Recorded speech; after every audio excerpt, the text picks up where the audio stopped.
ये मैकाले की छुट्टी लागू कराई संडे की, क्योंकि संडे को क्रिश्चियन लोग चर्च जाते हैं, तो वो उन्होंने अपने लिए कराई। तुम फिरते रहो, तुम्हारा कोई, इसलिए आज के बच्चे वो तो चर्च से जुड़े रहे पर आपके बच्चों को मंदिर से हटा दिया। वो तो चर्च से जुड़े रहे, वो तो बाइबल से जुड़े रहे, पर आपके बच्चों को अपने धर्म के खिलाफ भड़का भड़का के। और देखो आजकल के बच्चे गीता नहीं पढ़ते, मंदिर नहीं जाते। इन्हीं के कारण आपके बच्चे मंदिर जाने से बच रहे हैं, जबकि उनके बच्चे, आज मुसलमान के बच्चे को देखो, जरा सा बच्चा है टोपी लगा के नमाज करता है, नमाज पढ़ता है? नहीं पढ़ता। मुसलमान अपने धर्म के प्रति बड़ा सजग है, इसलिए उसकी संख्या बढ़ रही है।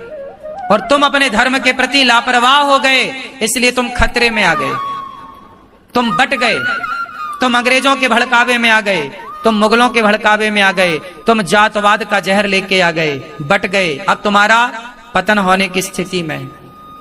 इसी देश में तुम अल्पसंख्यक हो गए, इसी देश से तुम्हें मार मार के खदेड़ा गया, कश्मीर से। क्या कर लिया तुम लोगों ने? जो अपने धर्म को भूल जाता है, अपनी शिक्षा पद्धति को भूल जाता है, उसका सर्वनाश हो जाता है। जो अपने संस्कारों को भूल गया, जो अपनी संस्कृति को भूल गया। मुसलमान आज भी टोपी लगाता है, वो अपने पहनावे में है,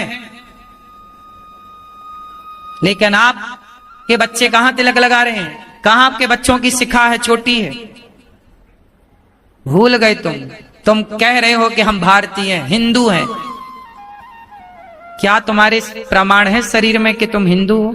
शिखा है, तिलक है, गले में तुलसी की माला है, मुख में राम राम है, कुछ भी तो नहीं बचा। हाय हालो तुम्हारी जबान में सेट है। तुम लिविन का कल्चर अपना रहे हो, पैंट शर्ट पहन के खड़े खड़े तुम लघु शंका कर रहे हो, कह रहे हो हम भारतीय हैं।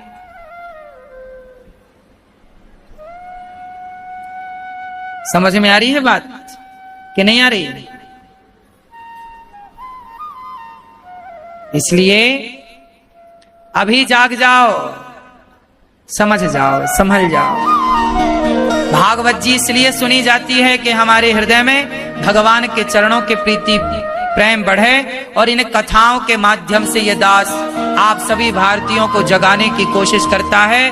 मैं आपसे आपका परिचय करा रहा हूं कि आप कौन हैं। आप भूल गए, आप मांसाहारी कभी थे ही नहीं, आप भारतीय हैं, शुद्ध शाकाहारी थे। आपने वर्ग लाने पे लोगों की देखा देखी में आप मांसाहारी हो गए कि वो कर रहे हैं तो हम भी करें। नहीं, मैं कहता हूं कि अमेरिका, लंदन, जापान के लोगों से अपनी तुलना मत करो। तुम श्रेष्ठ थे, श्रेष्ठ हो, श्रेष्ठ रहो। तुम्हारी विचारधारा सबसे उत्तम थी, उत्तम है। अच्छा बताओ, भारत की एक श्रेष्ठ विचारधारा की मैं बात कर लूं, उत्तर देना मेरे प्रश्नों का। बताओ, आपकी जो दादी है, आपकी जो नानी है, आपके जो परिवार में जो पुराने लोग हैं, मैं उनकी एक बात पूछ लूं, आप उत्तर देना। तुम्हारी मौसी होगी, तुम्हारी बुआ होगी, तुम्हारी नानी होगी, तुम्हारी दादी होगी। कई बार उनके पति, किसी के पति भगवान के घर चले गए, तो क्या तुम्हारी दादी ने दूसरा ब्याह किया था? क्या तुम्हारी मौसी ने दूसरा ब्याह किया था? बोलो, क्या किया तुम्हारी मौसी, नानी, दादी ने जब तुम्हारे नाना, दादा, मौसा जी, फूफा जी भगवान के घर चले गए? तो क्या किया था आपके परिवारी लोगों ने? सारी जिंदगी तुम्हारी मौसी विधवा रह करके गुजार दिया, हाँ या ना? लेकिन सारी जिंदगी तुम्हारी नानी ने, तुम्हारे नाना नानी के पति चले गए, नाना जी चले गए, लेकिन नानी उनकी विधवा रह के गुजार दी। सपने में भी किसी पराये मर्द के बारे में नहीं सोचा। सही है कि गलत है? तुम्हारे फूफा जी चले गए, तुम्हारी बुआ ने सारी जिंदगी विधवा रहकर गुजारा। मौसा जी चले गए, मौसी सारी जिंदगी विधवा रह के गुजारती है, हाँ या ना? सवाल करता हूं, भारत देश में विधवा स्त्रियां हैं, क्या अमेरिका में आपको एक भी विधवा स्त्री मिलेगी? उत्तर दो।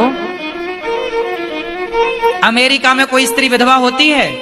नहीं। वहां एक चला जाए, पति मर जाता है, तो वो महीने 2 महीने में ही दूसरा विवाह कर लेती है। वहां का कल्चर है ये। वहां शादी ब्याह होते ही नहीं है, वहां तो बॉयफ्रेंड गर्लफ्रेंड चलता है। 80 साल की डोकरी, 80 साल की बूढ़ी स्त्री भी यदि उसका पति मर जाए तो वहां 80 साल का दूसरा बुढ़ा बॉयफ्रेंड ढूंढ के ले आएगी। वहां का कल्चर है ये। आपको हंसी आ रही है लेकिन वहां ऐसा है। हाँ या ना? बोलो मेरी मां। अब बताइए कि जिस देश में आपकी मौसी, आपकी बुआ, आपकी नानी, आपकी मां विधवा रहकर गुजार दें और पराये पुरुष की तरफ आंख उठाकर ना देखें, ये नारी कहां मिलती हैं? इन नारियों को कहते हैं पतिव्रता। क्या बोलते हैं? पतिव्रता नारी केवल भारत में मिलती हैं। भारत के अतिरिक्त तुम दीपक लेके ढूंढ लो, दुनिया के किसी कोने में भारत जैसी पतिव्रता नारी तुम्हें मिल जाए तो बता देना। ये है भारत। और तुम कहते हो अमेरिका करता, अरे वो अमेरिका, वो जापान, वो लंदन भारत की बराबरी कर सकता है कभी? पैसे की बात मैं नहीं करता। पैसे तो बादशाह के पास भी बहुत होते हैं, लेकिन पैसे वाला बड़ा नहीं होता साहब, चरित्र वाला बड़ा होता है। पैसे तो रावण के पास ज्यादा थे, राम के पास चरित्र है, इसलिए राम के मंदिर बने, रावण का मंदिर नहीं बना। चरित्रवानों की पूजा होगी, रावण जैसे चरित्रहीनों की पूजा ना होगी। अमेरिका के लोग होंगे पैसे से बड़े, लेकिन चरित्र से तो भारत ही बड़ा था, बड़ा है, बड़ा रहेगा। बताओ। अब आखिरी सवाल मेरा इस संदर्भ से जुड़ा हुआ, बताइए पैसे को आप बड़ा मानते हैं कि चरित्र को? बोलो, क्या बड़ा है? तुम्हारी मां, जरा विचार करो, तुम्हारे पिताजी के जाने के बाद तुम्हारी मां ने अकेले जीवन गुजारा है। तुम छोटे छोटे थे, पाल पोस के बड़ा किया, लेकिन क्या किसी पराये पुरुष की तरफ तुम्हारी मां गई नहीं? क्या ऐसा चरित्र क्या विदेशी किसी महिला के अंदर है? बताओ। तो तुम्हारी मां बड़ी है कि वो लोग बड़े हैं? और तुम भारत को कहते हो अरे वो अमेरिका अच्छा है, अमेरिका जापान को अच्छा कहते हो, तुम्हें शर्म नहीं आती? भारत की रोटियां खा के तुम भारत के बारे में ऐसा सोचते हो? भारत से अच्छा ना कभी कोई था, ना कभी कोई है, ना कभी कोई होगा। भारत सबसे अच्छा है। पैसा यार क्या मायने रखता है? आप पैसे को महत्व देते होंगे, नहीं पैसा बड़ा नहीं है। कितना बड़ा है पैसा बताओ? क्या चरित्र से बड़ा है पैसा? आपको कैसी मां चाहिए? चरित्रवान मां चाहिए या ऐसी जो आपके पिता के जाने के बाद दूसरों के साथ रहे वो? आप किस मां से प्रसन्न होते आप बताइए, एक पुत्र होकर बताइए।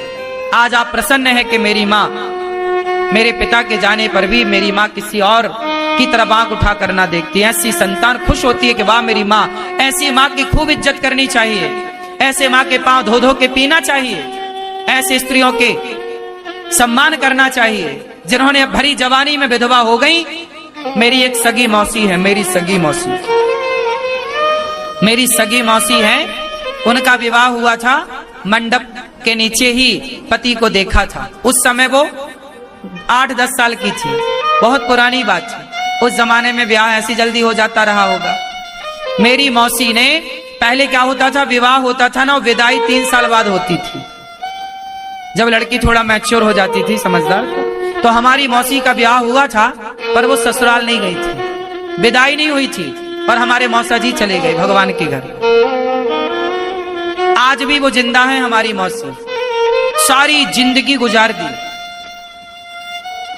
लड़कपन, जवानी, भरी जवानी गुजार दी, बुढ़ापा गुजार दी। आप तो बिल्कुल जर्जर हैं, आखिरी स्थिति पर हैं, लेकिन चरित्र पर दाग नहीं लगा। ऐसी स्त्रियां ढूंढ लेना, पूरी दुनिया में कहीं मिल जाए तो बताना, मैं पांव धो के पीऊंगा ऐसी स्त्रियों की। चरित्रवान स्त्रियां भारत में पाई जाती हैं। और तुम्हें इज्जत नहीं है भारत की? तुम कहते हो वो अच्छा है, खाक अच्छा है, भारत की रोटियां खाते हो, गुणगान तुम दूसरों का गाते हो। तुम जानते क्या हो भारत को? कितना जानते हो अपनी संस्कृति को? आज विडंबना जानती हो मेरी मां क्या हो गई कि हमारा युवा अपने भारतीयता से, अपने भारत की संस्कृति को भूल गया, संस्कारों को वो पैसे को महत्व देता है। जी पैसा है तो सब कुछ है। खाक सब कुछ है। पैसा है तो सब कुछ नहीं है मेरे भाइयों। पैसे से बढ़कर भी बहुत सारी चीजें आज भी, आपकी इज्जत, आपका सम्मान, आपका चरित्र, पैसे कोई कीमत नहीं रखता। ये बात तुम्हें अभी समझ में नहीं आएगी, लेकिन एक टाइम बाद मेरी बात तुम्हें समझ में आएगी कि चरित्र की कीमत क्या है। कितने लोग मानते हैं चरित्र को बड़ा, कितने लोग मानते हैं पैसे को बड़ा।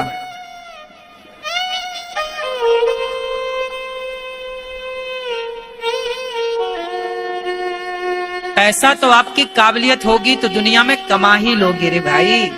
पैसे गए कहां? पैसे तो काबिलियत के पीछे घूमता है। पैसे टैलेंट के आगे नहीं है, पैसे तो टैलेंट के बोलो पीछे है।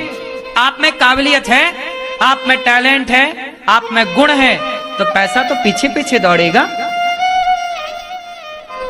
लेकिन आपकी काबिलियत के पीछे चरित्र ना दौड़ेगा, चरित्र तो आगे रहे।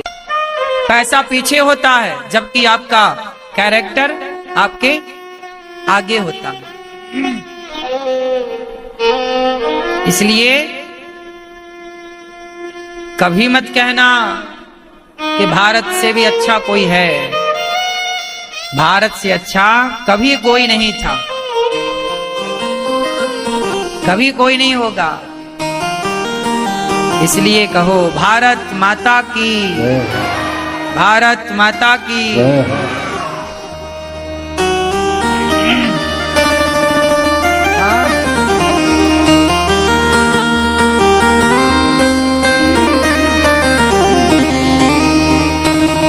जहाँ डाल डाल पर सोने की चिड़िया करती है बसेरा, वो भारत देश है मेरा, वो भारत देश है मेरा।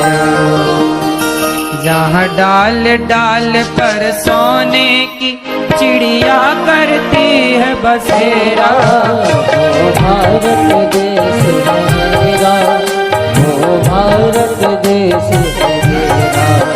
जहाँ सत्य अहिंसा और धर्म का पग पग लगता डेरा, वो भारत देश है मेरा, वो भारत देश है मेरा।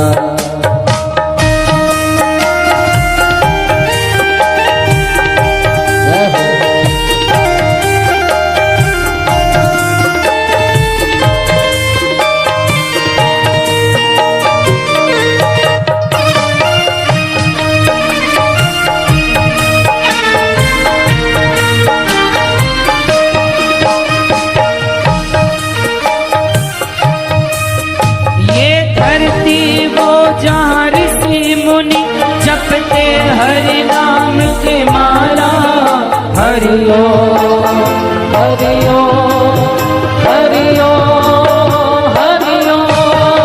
जहाँ हर बालक एक मोहन है और राधा एक बाला, और राधा एक बाला। जहाँ सूरज सबसे पहले आकर डाले अपना डेरा, वो भारत देश है मेरा, वो भारत देश है मेरा।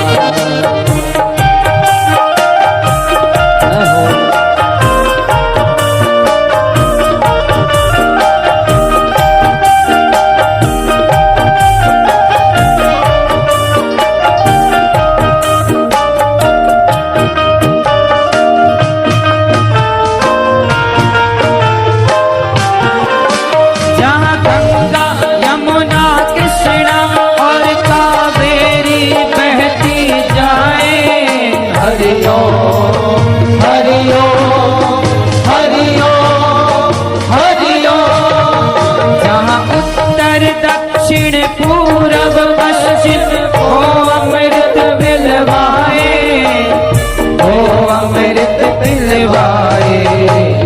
कहीं ये फल और फूल उगाए, कहीं सर कहीं बिखेरा, वो भारत देश है मेरा,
हरि ओम हरि ओम हरि ओम हरि ओम। किसी नगर शहर में किसी द्वार पर कोई न ताला डाले, कोई न ताला डाले। जहाँ प्रेम रंग में रंगता भारत आए शाम सवेरा। ओ भारत देश मेरा, ओ भारत देश मेरा। जहाँ डाल डाल पर सोने की चिड़िया करती है बसेरा। ओ भारत देश मेरा, ओ भारत देश मेरा। जय भारती जय भारती जय भारती जय भारती। भारत माता की जय हो। भारतीय संस्कृति की, भारतीय संस्कारों की, गौ माता की, गोपाष्टमी की।